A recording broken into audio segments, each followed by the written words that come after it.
This is my build of Robothuts Son of Magnor that he remixed from my Magnitron. I've got a video on, I got a video on this I'll link to in the description.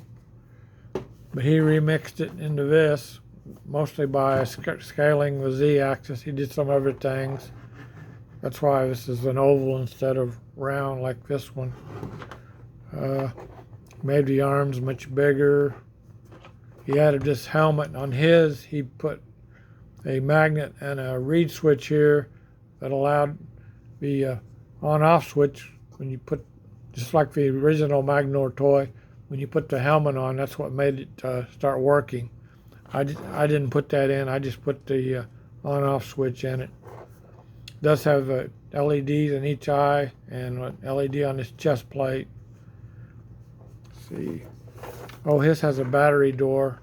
Mine didn't have a battery door. You had to take the screw out of the bottom and to get the batteries out of it.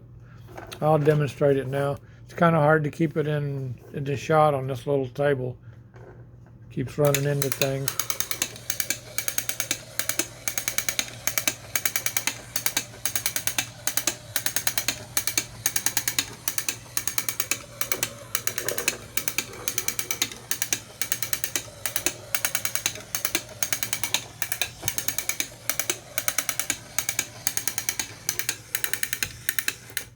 It needs a little more room to operate.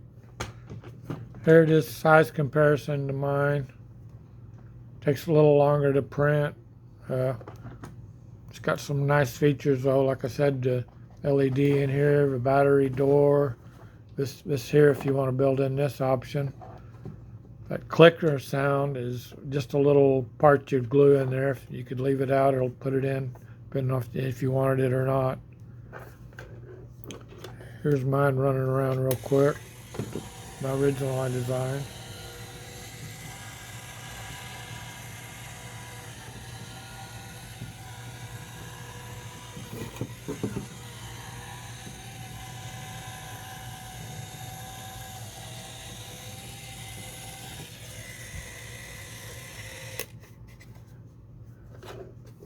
One of the things that's the same is this bottom part where the motor and everything, all the motion is done.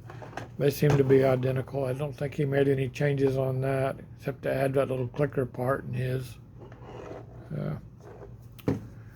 Well, I just wanted to show the build. Mainly a reason I built it is I was wondering from looking at his videos on it how big it was.